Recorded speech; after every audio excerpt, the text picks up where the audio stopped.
Welcome to a special edition of the Darden Admissions Podcast. I'm your host, Brett Twitty, and you are listening to a new episode. On this episode of the podcast, I'm excited to share my recent conversation with Anna Fife. Anna is Senior Director of Strategic Initiatives for the Batte Institute here at the Darden School of Business, and she is also a Darden alum.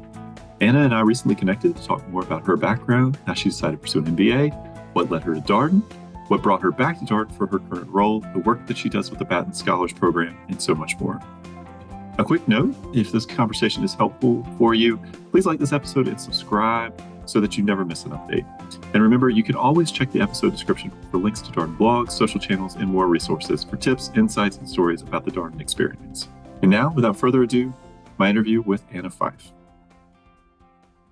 Anna, welcome to the podcast. Thanks, Brett. It's so great to be here. It's great to have you here. How's everything going? How are you doing? Good. It's almost spring. It feels like here in Charlottesville. So that always, puts a spring in your step, and to see the sunshine outside and the beautiful grounds is always nice to come into work. I know. The weather later this week is supposed to be pretty warm. I'm trying to embrace the idea that it may be spring, although I fear the late March backlash where it gets cold again. I don't know. Is it okay to believe that spring has arrived? No, I think there's that chart of the false spring that always lands in DC. I think Charlottesville's in the same boat. Okay. All right. Well, we won't speak it yet. We won't say it out loud. So, well, thanks for doing this. Thanks for coming on the podcast. Before we get started, get into the sort of the substance of our conversation, we're going to talk a lot about the Batte Scholars Program today. But before we get there, let's talk a little bit more about you. Tell us about you. Who are you and what's your background? Sure. Well, thanks, Brett. So I'm Anna Fife, and again, I'm honored to be on the pod. I've heard so many great guests over the time you've been doing this. And so I'm the Senior Director for Strategic Initiatives at the Batte Institute, which is the Batte Institute for Entrepreneurship, Innovation, and Technology down at Darden. And so we have a broad mandate and get to work in some pretty exciting areas on behalf of the school. I'm also a 2014 alum of the residential program, which is partially what drew me back here. Had a great experience here during my time, which is coming up on 10 years, which is exciting. And it's fun to be back and to kind of see what has changed and what hasn't. And part of what makes Darden great is kind of that continued connection, I'd say. And then I guess otherwise, I'm from Central Virginia originally, so it feels like home in many ways. I spent a lot of time in the DC area post-grad. And so appreciate kind of all that's going on up there in that important part of our country and an important part of the Darden community as well. All right. Well, what attracted you to your role, the Batte Institute? Sure. So I started shortly after our new executive director, Omar Garriott, who's a former guest on this podcast as well, started. And so I was able to join as he's kind of thought about what might be different in the Batte future. And so my role is one that was newly formed to take on both some legacy projects and kind of bring new bandwidth to them, but also to think about what are some of the programs we might get started. And so I think that's an exciting place to get to work. And so my career has spanned the nonprofit sector as well as government. And so higher ed was a new industry for me in that way, but I think brings a lot of those pieces together, being able to have an impact and be able to think kind of in a mission-oriented way, but just with a new constituency, and that being students and graduate students at that. And so that was kind of what brought me back, was kind of thinking in a new way about how to have kind of an influence on the world and the future you want to see. And here it's to do that through the students we get to work with. As a student at Darden, did you do much with the Batte Institute? Was it something that was on your radar? Not as much, actually. I did a lot with the Institute for Business and Society. So I was familiar with the centers model that we have here at Darden, the centers of excellence, of which the Batte Institute's one, the Institute for Business and Society, or IBIS, and then the Mayo Center for Asset Management. And so when I was here, I was excited to get involved in those areas. I was making the switch from government. I worked on Capitol Hill into the nonprofit sector. And I wanted to really work at the places where business and kind of the social sector collide. That was kind of the theory of the case that I came in with. And so I interned at a community foundation out in Boulder, Colorado, with support of the Darden Nonprofit Internship Fund, and then helped get started something called the Tri-Sector Leaders Program, which is just, I think, had its 10th year, maybe its 9th anniversary, which is a program that does cohorts of graduate students across law, the Batte School on main grounds, which is the School for Public Policy, not to be confused with the Batte Institute, although it often is, as well as Darden. And so those were some of the things I was able to get involved with. I worked a lot with Net Impact, and I did the Board Fellows program, which is board shadowing that happens with area nonprofits. But the Batte Institute itself was not on my radar, but on my partners. I went here with my then fiance, now husband, and he was in kind of the venture capital startup space. And so kitchen table conversations have always been around that place of thinking about kind of startups and impact in that realm. And he's been doing venture and some other things recently as well. Can we talk a little bit more about your MBA journey? So you mentioned that you Sure. worked in government, Capitol Hill, and ended up at Darden. So how did you decide to pursue an MBA? That I still sometimes wonder that. I was very split between doing a public policy degree and an MBA program. And that's, I think, some of that Venn diagram, which you knew better than me, but it certainly is on leadership and kind of enterprise thinking. And so been lucky to work for Senator Mark Warner, who's the Virginia senator in his first term. And when you join as a new senator or congressperson, I thought there was kind of more of a playbook. I assumed I was going into this kind of established operation. It's the Senate, it must be very formal, et cetera. And I was surprised to learn as kind of that founding team that there really isn't a playbook. You kind of go in and you have to figure it all out. And so I was one of the most junior members of the team, myself and two other staff assistants. And we were in a windowless basement office at the Dirksen building, for those in DC. And you just looked at this pile of mail and the two phones out front. They're like, all right, you guys figure out what to do.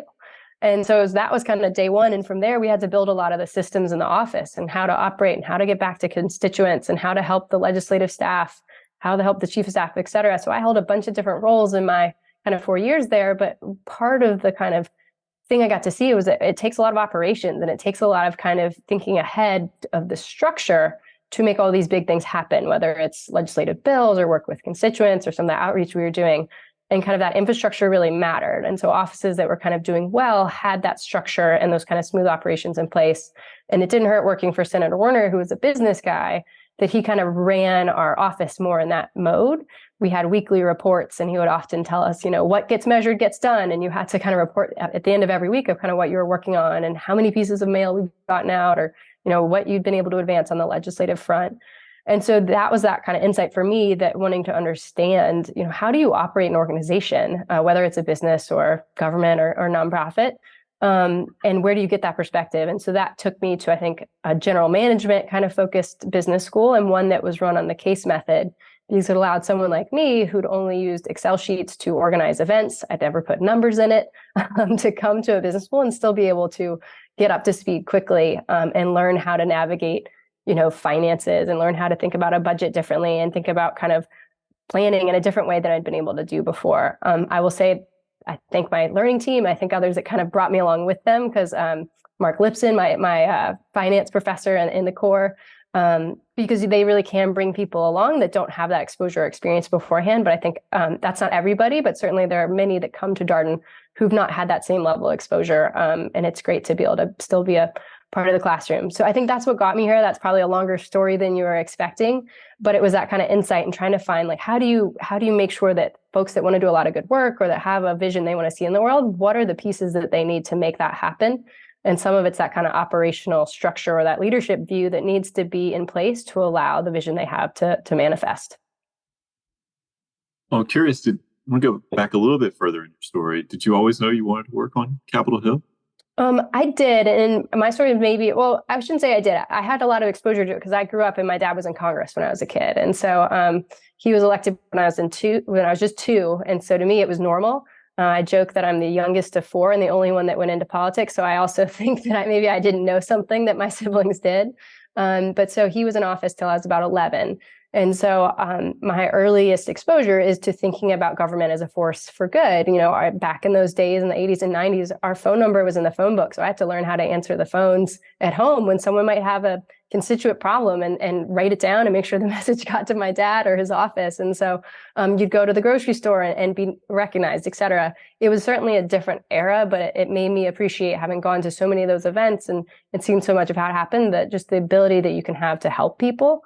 Again, a lot has changed in that time, but for me, I felt that the lever of change that government has and the ability it can have to impact people's lives was something I wanted to be closer to. And so I kind of went to college with that in mind, and also graduated in 2008, which folks would know is a pretty impactful election year. So kind of jumped on a campaign and was able to then go into Capitol Hill from that point.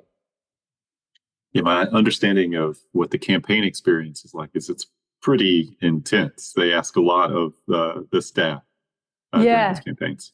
I was lucky in that Senator Warner was running away with it at the time. And so he was several points up. So my campaign experience, I think we got to go home at like 7 or 7:30 p.m. And so if anyone is listening, has been on a campaign, they would say that's not really normal. So we were fortunate, but we were able to help some of the folks down ballot and other races. And because you really are at that point running on a ticket. And so we were trying to do what we could to support others. And certainly Senator Warner would never want to say that we were taking our foot off the gas, and we weren't. But it maybe wasn't that same pressure cooker that other campaigns were on. So I don't know that I got that full experience from my 2008 run. So you come to Darden. You mentioned you didn't have a ton of background with some of these things that you were learning about. Yeah. What was that experience like as a Darden student? Sure. Trying to put myself back there, as I said, it's longer ago than I'd like to admit some days. It really is about figuring out, what do you know? Where do you feel strongest? Where do you need help? And figuring out how to get that help, and not being, whether it's proud or nervous, to figure out how to get that help, right? And I think that was a big learning curve that I had, is that nobody can do it all. There's so much work, and that's why there's this learning team structure, that you have to figure out how to work as a team. I'm sure there's some students that can kind of do it all on their own, but I maybe wasn't them. But kind of figuring out, how do you learn from others, and how do you rely on others, and how do you then give back when you have the opportunity to, was a big part of that.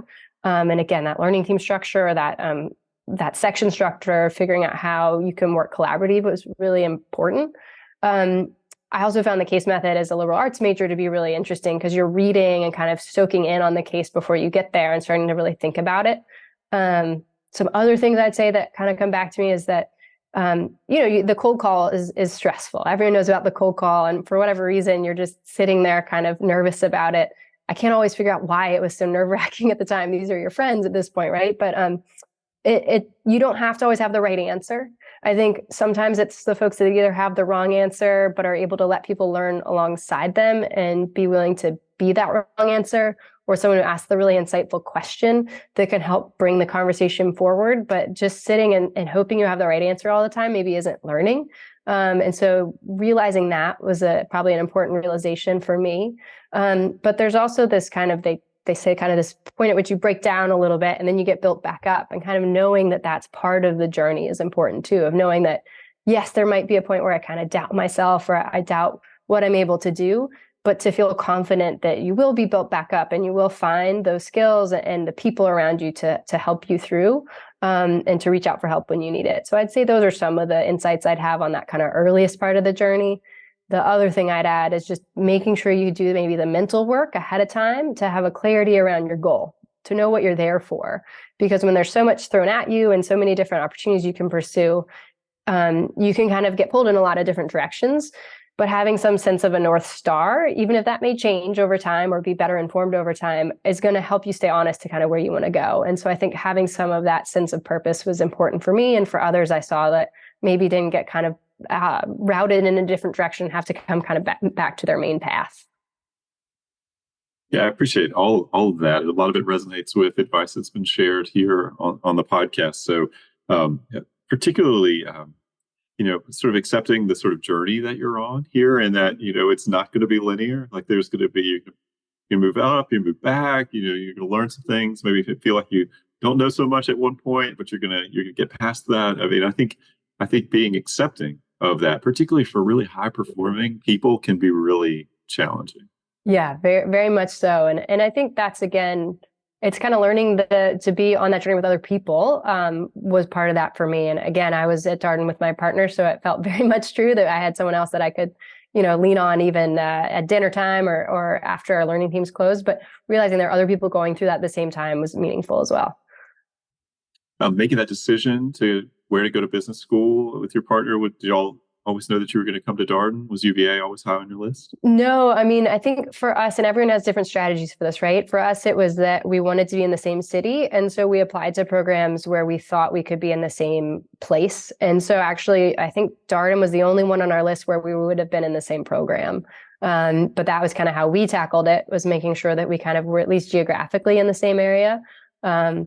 And it was nice to have someone to do applications with. I remember probably many hours sitting on a coffee shop in Capitol Hill, plugging away at our essays and whatnot. And so having someone to kind of keep me accountable was really helpful too.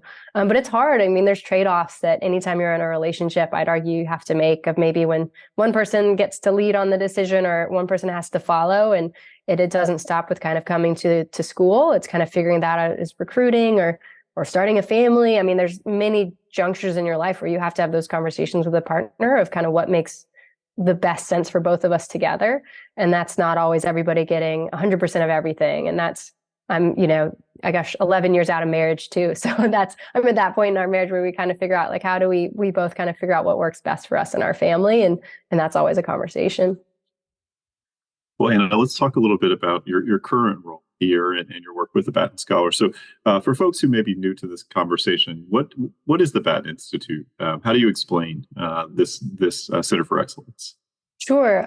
Well, thanks for that prompt too. It's always fun to get to talk a little bit about the Institute's work. And one is that we're kind of a longstanding part of the Darden ecosystem, both the Batte itself and the Centers for Excellence, that sits alongside really of the core kind of faculty and curricular experience to amplify and enhance, I'd argue, what happens at Darden in these specific areas, right? And so for us at Batte, that's entrepreneurship, innovation, and more recently tech. And so we were founded with a large gift. So we're an endowed institute to really focus on these areas. And that includes scholarships, which is, we'll talk about in a bit, a core part of our work. That's student programming, which is a lot of what we do. And then thought leadership. And that's really amplifying some of the research that faculty is doing and bringing it to kind of a practitioner audience. There's also kind of a part of convening to that and reaching out in new ways. And so again, those three issue areas are what drive us, but they're broad issue areas. So we do have initiatives focused on different pieces, whether that's sustainability or there's an AI initiative right now, design thinking, et cetera, that have been stood up to really clarify the focus on specific areas and to have some of that, whether it's student focus or thought leadership focus, kind of live. All right. Well, you mentioned the scholarship program. So tell us a little bit more about the Batte Scholars and Sure. exactly what that is. Yeah, so the Batte Scholarship Program is the one kind of written essay within the application. So those of you going through the application may have seen that or kind of be aware of it. And it's a longstanding scholarship program, of which there are many great scholarships at Darden and in the different formats. But it's one that's, again, closely aligns with those three core issue areas of entrepreneurship, innovation, and tech. And so there's an essay that kind of asks about your past experience in one of those areas and your future goals. And so what we want to do is kind of find students that have a shared interest in those spaces and help them on their journey by taking part of that kind of financial burden of the higher education off their plate. And so it's a real big opportunity that I think we get to have to really influence a student's experience and for us to meet a lot of great students that way.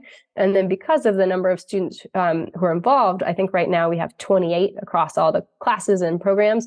It's an opportunity for those students to get to know each other, to kind of share a little bit about their path and where they're going and to forge new connections that way. We're also lucky and something that we're hoping to continue to build on over time is that we have an alumni base of Batte Scholars that have gone through since kind of the first years in the mid 2000s. And so there's some great alums, including a couple who are adjunct and visiting professors at Darden who are part of that as well.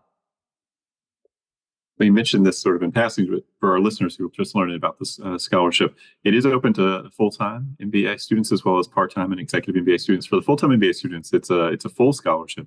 For our part-time and executive MBA students, it's a partial scholarship, typically in the range of maybe $25,000 to $30,000. It is a very competitive scholarship. You want to talk a little bit about what the process looks like? You mentioned this additional essay that people write, but there's also another interview. Just curious, you want to share more about that? No, thanks, Brett, for teeing that up. One, I will say that depending on when you're listening to this, always check our website, because in case anything changes, go to the Batte Institute or in the admissions website, and that'll have the more current information in case in 2045 someone is listening to this. But I'd also say that the important things to keep in mind is kind of telling us about you and your goals, what you've done so far in that essay and kind of where you want to go. So that's kind of the first piece. And from that essay, we're able to work with our admissions partners in identifying some folks for an interview, which will be with the selection committee comprised mostly of Batte Institute staff. We get to meet folks through those interviews, which now happen virtually. And that's also because we have folks from all over the world. We're lucky to have this kind of international contingent. And so we want to make it accessible to everyone. And then from the interview, we're able to meet people, hear about their goals, learn about some of their history, and select a cohort and get them to meet one another once those rounds are finished, and help them kind of welcome and bring them into Darden. But yes, it is a competitive scholarship program, of which there are a couple at Darden, and some that are named and some that go through kind of a different process. But anyone that has questions about financial aid, I would say should talk to you, Brett, rather than me. I get to see one small piece of it, but I think our main goal at Darden is to make it accessible for people who see this in their future, and that there are different paths, whether it's the Batten Scholarship or others, that might be better aligned to individual candidates. And as you mentioned before, the website has a lot of detail here. The admissions team is always happy to help as well. But you mentioned this kind of cohort of Batten scholars. How do you work with this group of people? How do you engage with them? Yeah, no, that's a great question, and one that we're building on. So I started about 9 months ago in my role, and part of that was to be able to, again, provide that bandwidth to offer more of kind of direct engagement and hopefully over time more of a community and cohort experience for the Batten scholars. I'll say I'm learning in my 9 months that it's challenging. Darden students are busy, and so we want to be very mindful of how we build in a program that's already on top of things that they already have going on, whether it's personally through class or curricularly, right? So that's one thing we think a lot about is kind of what unique value add could we have? And I think the unique value is really bringing this group of people together. If you're at Darden, there's a lot of different communities that you're a part of, whether it's your clubs, whether it's your learning team, whether it's your section. And so this is a group of people that have kind of raised their hand prior to coming to Darden with an interest in these 3 areas. They might be on a different path, but there's at least kind of this core interest of aspiring in entrepreneurship. Maybe it's to found your own venture. Maybe it's a different side of entrepreneurship and innovation, thinking differently about starting new things, whether it's inside of a company or something outside of that. And then same in tech, kind of really, are you a hard technologist? Have you built things? Are you an engineer coming in to try to grow in your career and kind of think about tech differently? So how do we bring those people together so that they can kind of meet each other, maybe have exposure to speakers, maybe just have the opportunity to convene and discuss. Maybe it's additional resources that might be helpful to them, whether it's kind of advising or mentorship that they might be asking for. That's kind of how we've been thinking about it. But again, I've sometimes realized in the reality of a Darden schedule, we want to make sure that this is something truly value add, especially for those doing the executive and part-time program. I know how busy you all are, full-time jobs, full-time school. Anything we do, we want to make sure is really additive to your experience. And so some of that might just be one-on-one working with someone to help them do an event or find a speaker they could pull in to meet with other Batten scholars, et cetera. All right, well, let's talk about some other things going on with the Batten Institute. Is there anything that Batten has planned for the coming months that you're looking forward to? Absolutely. So we're talking here in kind of mid-March. And so one of the things we're working on as we think about the months ahead is the Summer Incubator Program, which my colleague Jason Brewster runs. And that's the iLab Incubator that's a cross-university effort, and that we're accepting students from across the university. They'll meet here at Darden. It's a new format this summer, which is going to be intensive weeks as well as kind of virtual weeks to allow folks who might be in different places to kind of come in for those intensive weeks as kind of a more typical with an accelerator or an incubator program might be happening outside of a university setting, is that you're coming in to really meet with your cohort, go through this programming together, work on the off weeks, and then come back together again. So that's the format that will be taking place this summer. And it's really to bring ventures together as they're kind of testing out some of their ideas. They have a minimum viable product already, and they're learning how to grow those ventures. And so there'll be about 20, 25 teams this summer. For the first time, there'll be some alumni teams hopefully participating. And we'll kind of see how that group comes together. We're excited about the different speakers and the different activities that are planned. And it'll culminate with a demo night at the end of the summer of them kind of talking about their ventures and where they hope to go. And there have been some really great ventures that have come through that, Darden students and otherwise, from the engineering school, from arts and sciences, et cetera. And it's always neat to see kind of where they go, whether they change, whether they stay on that venture path. But some that I can think of last summer, there was Play Henry, which is a pickleball startup that's doing apparel and their own paddle. You have Petrichor, which is looking at kind of recycled fabrics and thinking about clothing a bit differently. You have Peter Lee Hamilton, who's a joint degree with the law school, who's working on an AI startup that he has going. Hoisan, who's working on kind of, I think it was frozen boozy treats, so kind of food. So there's a lot of different Darden ventures that do go through that program. I can't forget Erica Keogh from the exec program, who's been working on her venture. I was able to meet her last summer and just hear about all they're doing kind of in the startup space as she builds her own consulting firm focused on early stage startups, et cetera. So there's a lot of great ventures that go through and then really work together to just get stronger over the course of the summer. And there's a lot of beauty in that, kind of being able to be in a cohort experience, both with Darden Ventures and across UVA. Other stuff we're working on, of course, the Batten Innovation Grants program is running right now, which are cash grants that go to to founders across the cohorts of residential, executive, and part-time to experiment with their ventures. So we're excited about that. We'll have the spring round starting up soon, and we'll get to learn alongside of them of the different experiments and other things that they're running. So that's pretty cool. Yeah, I appreciate your mentioning all those student ventures. We've had a lot of those people on the podcast. We've had Play Henry. We had Wasan on here, Peter Lee Hamilton also on the podcast. I think pretty much everybody. I'm not sure we've had Petrichor on here, so we have to do something about Get her that. on there, yeah. Yeah, it's so much fun talking with the students about their ventures and their ideas, and just to kind of hear where the idea came from and how they've been able to grow or develop their idea here with all the support and resources. It's a pretty cool thing.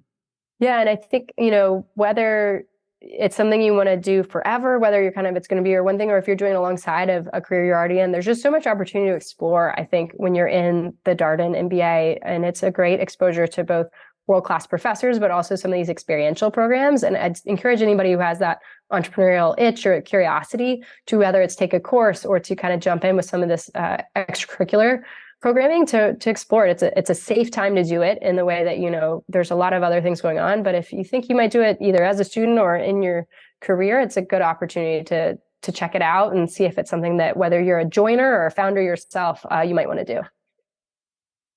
Well, outside of the Batte Institute, are there other things that you're looking forward to in the coming months? Anything that you have circled on your calendar? Well, absolutely. And I should say on Batte, tech too, I don't want to forget, that side of the house, that there's a lot of cool stuff going on in tech that Carlos Bortoni, who's an MBA from the 2019 classes, is leading. And he's recently come on at Batten, and he's based up in DC. So hopefully folks in the other formats will see a lot of Carlos as well.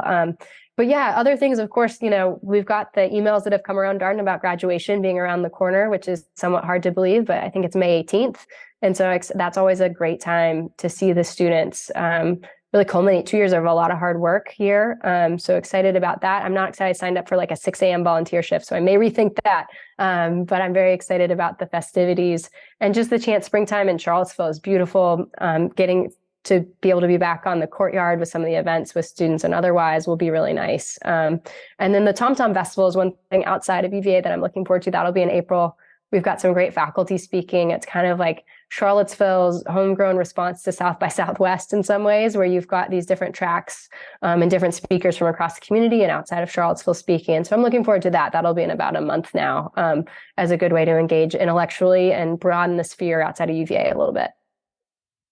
That's great. It feels like there's always something like that going on in Charlottesville. In Film Festival, you have the Festival of the Book. Yeah. Tom Tom Festival is another part of the sort of firmament there. So April is packed, and the Entrepreneurship Cup competition is something that will be happening alongside Tom Tom this year. They happen to be at the same time in the calendar, where the last round of UVA's Entrepreneurship Cup, which the Batte Institute runs, will be taking place, and it's the launch competition, which is an exciting kind of pitch competition that folks can come to, but is hopefully something people will be applying to here in the next couple of weeks. To participate in that exciting program. And if you miss it this year, then next year, there are 3 rounds, and folks can participate from across the university community, which is really exciting. Yeah, we've had quite a few executive MBA and even maybe a few part-time MBA students participate in the Entrepreneurship Cup. And to a person, and I hear this from the full-time MBA students too, just the experience of going through it and having to make a pitch and get in front of people and answer their questions is super valuable. Even if I don't win, it's still, the process is worthwhile. For sure. And being in this role, I've now had a chance to talk to more alums. The clarity with which they remember that pitch, or that experience of having to do it, I think it stays with people. And so I do think it can, whether it's your forever thing of founding this venture or just something you want to experiment with, people have found it really valuable in different ways. All right. Well, Anna, last question for you here. What's a piece of advice you would share with our prospective students, something that you would encourage them to consider as they think about their own MBA journeys? Sure. I think one thing that I don't know if I made enough good use of, but I think is so true, is that when you're a student, you just have the opportunity to talk to people in an open manner, because they're so interested and invested in hoping to see you succeed. And whether that's people within, UVA or your institution or others, people are just willing to share things with a student to help them kind of figure things out or on their journey, or just kind of share their own story in a way that's different at other times in your life. And I think I didn't appreciate the extent to which that extends even just the idea of considering a program, that you get that benefit So to make good use of that, right? To think about, how do I start going out to talk to people and ask them to share their story or the choices they made or advice that they give to me, and really start to bring those people in and build your network. You have that opportunity as a perspective. I'm considering this type of program. What advice would I see you've done it. What advice would you give to me? Or you went to this school, what stays with you about it, et cetera. And then staying in touch with those people, because they can be really meaningful to your career search or just to maybe a contact you have, putting them in touch, et cetera. But that ability to start building that network in a new way, even before you come to a program, I'd ask, prospective students to think about that and to consider how they can really start to explore, because again, your ability to come in with some sort of North Star that's meaningful to you, I think can allow you to make good use of your experience and to make choices that you feel will resonate with you over time. And one of the ways you can test those assumptions and get more information is just by talking to more people. So long-winded answer, but prospective students use that opportunity well to talk to more people and get more information that will help you on your journey. Great advice. No issues with being long-winded. It's fantastic advice. And people really should leverage that sort of, I'm an incoming student here, or, I'm getting ready to start at Darden, because people are always so excited to talk about their experience and share their experience, things that they learned, other people that you might want to think about connecting with as you go forth on your career journey. I mean, so much value comes from those conversations. Yeah, absolutely. And I'd say too, having done some of the company visits and job treks, et cetera, the amount folks are willing to share about their company is always really impressive, whether it's the glossy stuff that gets you headlines or the stuff that maybe they don't always want to share, the tough stuff. And it's really meaningful when you get that insight in kind of real time. And so I think back to some of those visits that we did with companies and just how willing they were to really tell everything they did and every little aspect of it, and how that really informed kind of my perspective on things, or going back in the classroom and kind of better understanding what firms were doing at that time was really meaningful. And so whether it's one-on-one or these other kind of curricular experiences, whether it's a worldwide course or otherwise, it's just amazing how willing people are to share. And then, the same to give that back. That's a power, and it's something you kind of have to learn to hone over time. But, good networking isn't just a one-way street. It's really thinking about how you can add value and be a resource to others. So continuing to practice that, I'd say, over time is meaningful. Well, Anna, thank you so much for coming on the podcast. It was great to talk with you, and thank you for sharing your story for our listeners. And if people wanted to learn a little bit more about the Batte Scholars Program, check out the website. Any other recommendations? No, I think that's great, Brett. And as you mentioned, talk to the admissions team. They know a lot about the scholarships program. And of course, feel free to reach out to me or others at the Batte Institute. But we're excited to meet great candidates. We're excited about the incoming classes that are coming together right now. Brett, you have the hard work of doing all of that, but we're looking forward to kind of future classes, as well as celebrating, as I mentioned, in a couple, I should say weeks now, these classes that are graduating out into the world. And that was my conversation with Anna Fife, Senior Director of Strategic Initiatives for the Batte Institute here at the Darden School of Business. As always, if you have any comments, suggestions, requests, anything you'd like for us to cover here on the podcast, we're all ears. We can be reached at Darden, that's DARDEN, @virginia.edu. Till next time, stay safe, be well, and thanks for listening.